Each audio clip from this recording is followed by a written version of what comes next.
அன்பியம் YouTube இல்லந்தோறும் இறைசாட்சி, உள்ளந்தோறும் மகிழ்ச்சி. தங்கள் அருகில் இயேசு ஒருவரை தவிர எங்கள் அருகில் என்றும் இருப்பவரே, நாங்கள் துயரப்படும் பொழுதெல்லாம், துக்கத்தில் தவிக்கும் நேரமெல்லாம், தனிமையில் வெறுமையில் வாடும் பொழுதெல்லாம் எங்கள் அருகே இருக்கிறீர். எத்தனை வாதைகள், துன்பங்கள், கொடிய வேதனைகள் எரேமியாவுக்கு!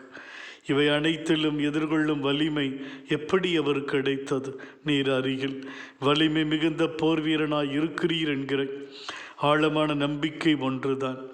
ஒரே மகனை இழந்து தவித்த யாயிரால் எப்படி உம்மை வீட்டுக்கு அழைத்துச் செல்ல முடிந்தது?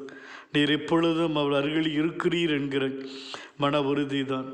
நாங்கள் துன்புறுத்தப்படுகிறோம், ஆனால் இறைவனால் கைவிடப்படுவதில்லை என்று எப்படி இவ்வளவு நெருக்கடிகளுக்கு மத்தியில் பவுலினால் உறுதியாக அறிக்கையிடப்பட்டது?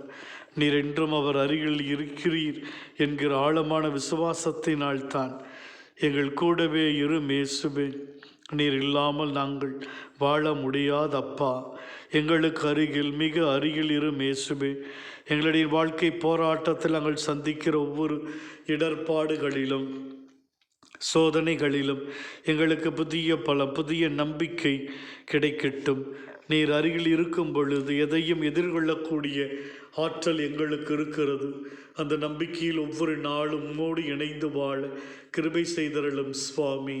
இந்த அன்பியம் யூடியூப் சேனலை நீங்கள் ஷேர் பண்ணுங்க, சப்ஸ்கிரைப் பண்ணுங்க, லைக் பண்ணுங்க. Wish you all the best.